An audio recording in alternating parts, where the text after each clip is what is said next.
The mushroom. In Shrooms, everything begins when a group of friends travels to a remote forest. Among them is Tara, a shy young woman who accidentally consumes an extremely dangerous mushroom known as the Death Bell. After that, strange things begin to happen. Tara starts having terrifying visions and becomes convinced that a mysterious figure connected to ancient local legends is hunting the group. As her friends disappear or are found dead, she's certain that a killer is on the loose. The movie spends almost its entire runtime leading the audience to believe this version of events. After all, we're seeing everything through Tara's eyes. The big twist comes at the end. After being rescued as the sole survivor, a simple cell phone ringtone causes her memory to return. At that moment, she realizes something horrifying. The killer never existed. All those scenes she attributed to the mysterious stalker were actually distorted memories of her own actions. Tara herself was responsible for the deaths of her friends. What makes Shrooms so interesting is the way it constantly plays with the line between reality and hallucination. When the truth is finally revealed, the audience realizes they were deceived in exactly the same way as the protagonist, the masked person. In Triangle, Jess seems like the typical protagonist the audience wants to see survive. She's a single mother who goes on a boating trip with some friends, but everything goes wrong when a storm sinks their boat. The survivors find shelter aboard a massive abandoned ship, where strange events begin to unfold, and they soon find themselves being hunted by a masked killer. At first, Jess is presented as a victim. Confused and terrified, she tries to help her friends and understand what's happening. But as the story progresses, we discover that she's trapped inside a time loop where the same events repeat endlessly. That's when everything changes completely. Desperately trying to return home and see her son again, Jess begins to believe she must repeat certain actions in order to escape that nightmare. The problem is that those actions transform her into the very masked figure who has been terrorizing the group from the beginning. Without realizing it, she becomes the villain of her own story. The most interesting thing is that Triangle never treats Jess as an evil person. She's a tragic character trapped in a cycle fueled by guilt and an obsession with fixing the past. In the end, it's revealed that Jess is trapped in an infinite loop that can be interpreted as a form of purgatory, condemned to relive the same day on the ship as punishment for her son's death in a car accident. After dying and having her body brought to the shore, she encounters a taxi that acts as a passage between worlds. Driven by a man who resembles Charon from Greek mythology, he allows her to return and try to save her son, but the opportunity is an illusion. Jess always returns to the beginning of the cycle, boards the boat again, and loses all memory of what happened. As a result, the movie closes as a perfect trap where every attempt to change things only restarts the suffering. The Twin. In Malignant, Madison Mitchell begins experiencing disturbing visions of murders. The twist is that these scenes aren't predictions or supernatural phenomena. She's watching the crimes happen in real time. As the story unfolds, a mysterious entity named Gabriel appears to be behind everything. But the truth is far worse. Gabriel is Madison's parasitic twin brother. When she was a child, doctors removed most of his body, but part of his brain had to remain connected to hers in order to keep her alive. For decades, Gabriel remained dormant. But after Madison experiences a traumatic event, he awakens and begins taking control of her body. Meanwhile, Madison believes she's merely witnessing the events through psychic visions. In reality, her own body is carrying out the attacks. That's when the movie delivers its most famous twist. All of the killer's strange movements suddenly make sense because Gabriel controls Madison from the back of her head, causing her body to move in a completely unnatural way. You don't deserve your body. I can use it better than you. The woman in the movie. In Censor, we meet Enid Baines, a woman who censors horror movies and is obsessed with the disappearance of her younger sister, Nina. Ever since childhood, she has believed that Nina vanished during a game and that she was never able to do anything to stop it. That silent guilt follows Enid throughout her entire life. Everything changes when she watches a horror movie that seems to recreate details of that day. Convinced she's found a real clue, Enid begins believing that director Frederick North knows what happened to her sister. The deeper she investigates, the further her mind drifts from reality. Things reach their breaking point when Enid invades a movie set in the woods. During a psychotic episode, she believes she's stepping into a horror story to rescue Nina. In her mind, the director is a villain who has kept her sister prisoner for years. Driven by that fantasy, she confronts the people on set and eliminates anyone who gets in the way of the rescue. Afterward, Enid finds actress Alice Lee and becomes convinced that she is the adult Nina. She places the young woman in her car and drives to her parents' house. At that point, the movie completely changes tone. The colors become unnaturally cheerful, the image resembles an old VHS tape, and everything takes on the appearance of a fairy tale. For Enid, she has finally reached the happy ending she's been searching for her entire life. But the illusion slowly begins to collapse. The image glitches and the colors disappear. Reality breaks through. Her parents aren't celebrating Nina's return. They're horrified to see Enid arriving with a kidnapped stranger. That's when the movie suggests its most disturbing revelation. Nina was never kidnapped. Enid's mind erased her childhood memories because she was most likely responsible for her sister's death. Although the movie never confirms it directly, it strongly implies that for decades, her brain censored that memory to protect her from the guilt. The mask Mask of Evil. In You Might Be the Killer, we follow Sam Westcott, a camp counselor who panics when several of his co-workers begin turning up dead. Desperate, he calls his best friend Chuck, a walking encyclopedia of horror movies, hoping to figure out who the killer is. The problem is that Sam is completely confused. He suffers from memory blackouts, can't remember crucial parts of what happened, and is convinced that a masked psychopath is hunting everyone at the camp. But as Chuck begins analyzing the situation using classic slasher movie rules, an uncomfortable conclusion starts to emerge. Sam is covered in blood. He has no injuries, and for some reason he's holding both a murder weapon and an old mask found at the camp. That's when things start to click. The big reveal shows that Sam really is the killer. However, there's one important detail. He wasn't acting of his own free will. Everything began when he put on a mysterious wooden mask during what seemed like an innocent prank. The mask was cursed and began controlling his actions whenever he experienced one of his blackouts. The Imaginary Friend. Hide and Seek tells the story of David Calloway, a psychologist played by Robert De Niro, who is trying to rebuild his life after the death of his wife. In search of a fresh start, he moves with his daughter Emily to a small town. The problem is that shortly after the move, Emily creates an imaginary friend named Charlie. Okay, well, if you didn't do it, then who did? It was Charlie.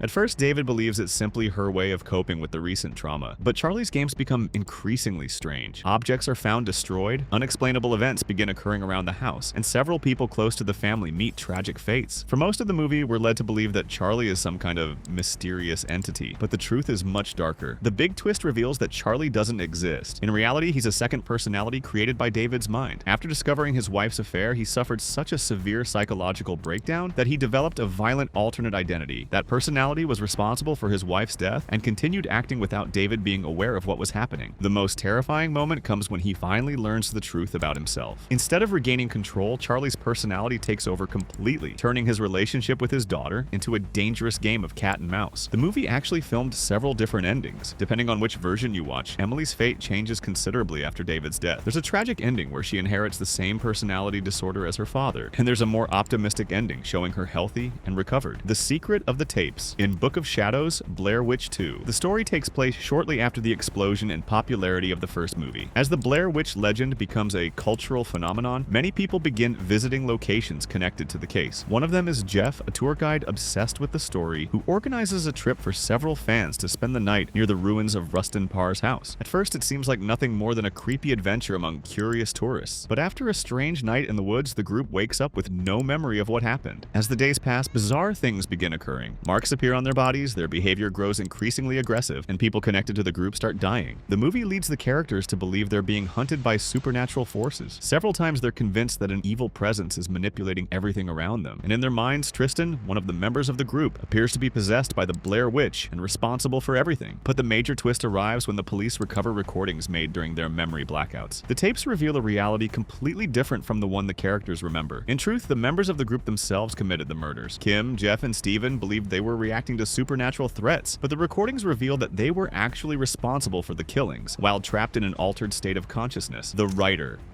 In Secret Window, we follow Mort Rainey, a successful writer who is going through a terrible period in his life. After discovering that his wife Amy cheated on him, he isolates himself in a cabin to try to get over the divorce and finish his new book. But things get worse when a stranger named John Shooter shows up, accusing Mort of stealing one of his stories. At first, he seems like nothing more than a disturbed man. But as the days pass, strange things begin to happen, and Shooter becomes increasingly threatening. The movie's biggest trick is that Shooter never actually existed. Near the end, Mort discovers that the man tormenting him was a personality created by his own mind. Unable to deal with the betrayal and all the anger he had built up, he developed a second identity that did what he couldn't admit he wanted to do himself. The most interesting detail is the character's name. John Shooter works as a play on the words shoot her, reflecting Mort's repressed desire for revenge against Amy. When the truth comes out, Mort realizes that he was behind everything the entire time. And unlike Stephen King's original story, the movie ends in an even more disturbing way. After eliminating every threat to his secret, he remains free, peacefully living on his property as if nothing had happened.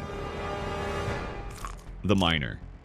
In the 2009 version of My Bloody Valentine, Tom Hanniger returns to the small town where he grew up 10 years after a tragedy at a coal mine. At the time, an accident left several workers trapped underground, and the sole survivor, Harry Warden, became a terrifying figure among the townspeople. He survived by sacrificing his own friends to conserve oxygen, and after being rescued and later released from the hospital, he murdered all of the negligent supervisors responsible for the accident. When new murders begin happening around Valentine's Day, everyone believes the legendary killer miner has returned for revenge. For most of the movie, movie, Tom seems like just another potential victim. He tries to understand what's happening, investigates the attacks, and appears terrified of the masked figure. The audience experiences everything through his perspective, which helps hide the truth. But the major twist reveals that Harry Warden never came back at all. In reality, Tom developed a dissociative disorder after spending years carrying guilt over the mining accident. Without realizing it, he created an alternate version of himself based on the very killer who haunted the town's legends. Every time the miner appeared on screen, it was actually Tom acting, while his mind created the illusion that it was someone else. The clue that gives everything away happens near the end, when Sarah realizes that Tom knows details about one of the murders that nobody had ever told him. From that moment on, the mask finally comes off. Can you tell me your name? The 9th tape. In Session 9, we follow Gordon Fleming, the leader of a crew hired to remove asbestos from an abandoned mental hospital. The place would already be disturbing on its own, but the movie goes out of its way to make every room feel unsettling. It constantly feels like some supernatural force is lurking there. As the job progresses, Gordon begins acting increasingly strange. He's exhausted under financial pressure and struggling with family problems. At the same time, one of the workers discovers old recordings of psychiatric sessions involving a patient named Mary Hobbs. On those tapes, a mysterious personality called Simon appears, seeming to represent something deeply evil. The movie uses those recordings to make the audience believe that some entity is hiding inside the hospital. But the truth is very different. Near the end, Gordon recovers memories that his mind had suppressed. We discover that he suffered a psychological breakdown before he ever arrived at the hospital. During a stress-induced episode, he caused the deaths of his wife and young daughter. Unable to accept what he had done, his brain simply erased the memory. The revelation becomes even worse when we realize that the co-workers who disappeared throughout the story were also victims of his actions. Gordon was the killer the entire time. As for Simon, he never receives a completely supernatural explanation. When the voice says, "I live in the weak and the wounded," many viewers interpret the entity as a metaphor for madness, trauma, and the violence hidden inside people. And that makes the ending far more disturbing than any ghost. I live in the weak and the wounded.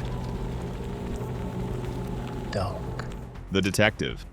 In Angel Heart, Harry Angel appears to be nothing more than a private detective hired to locate a missing man named Johnny Favorite. The job is offered by an extremely mysterious client named Louis Siffre. From the very beginning, something feels off about the investigation. Every time Harry finds someone connected to Johnny's whereabouts, terrible things happen shortly afterward. As the search continues, Harry interviews doctors, musicians, and people who knew Johnny in the past. But what seems like a traditional investigation soon turns into a nightmare filled with occultism, religious symbolism, and increasingly disturbing events. The massive twist reveals that Harry was never searching for Johnny Favorite. He is Johnny Favorite. Years earlier, Johnny supposedly made a deal in exchange for fame and success. When the time came to pay the debt, he tried to trick the devil himself through a dark ritual. Afterward, he went off to war, suffered severe injuries, and completely lost his memory. From that point on, he genuinely believed he was Harry Angel. That's when all the pieces finally fall into place. Throughout the investigation, whenever Harry encountered someone who knew his past, his repressed personality would take control. Without realizing it, he eliminated the witnesses who could reveal his true identity. The most brilliant part of the movie is that Louis Siffre was never interested in finding Johnny. He already knew exactly where Johnny was. The entire investigation was simply a trap designed to force Harry to recover his memories and face the truth.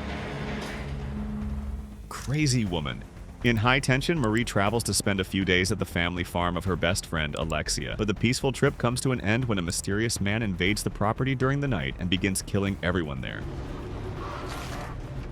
For almost the entire movie, the audience follows Marie as she tries to survive and save Alexia from the supposed murderer. She hides, runs, and does everything she can to stop the killer from reaching her friend. It seems like the classic story of a survivor fighting back against a maniac, but the major twist turns everything upside down. Near the end, we discover that the terrifying man never existed. He was merely a creation of Marie's mind. In reality, she was responsible for all the murders throughout the story. Secretly in love with Alexia, Marie believed she was the hero trying to protect the girl she loved. In truth, she was the very person Alexia needed to escape from. The revelation comes when security camera footage shows that Marie was alone at the gas station during the scene where the attendant is killed. From that point on, all the pieces begin to fit together. We talk a little more about these moments in the video appearing on screen right now. Horror movie twists that were hiding in plain sight. Click and watch it. I'll see you there.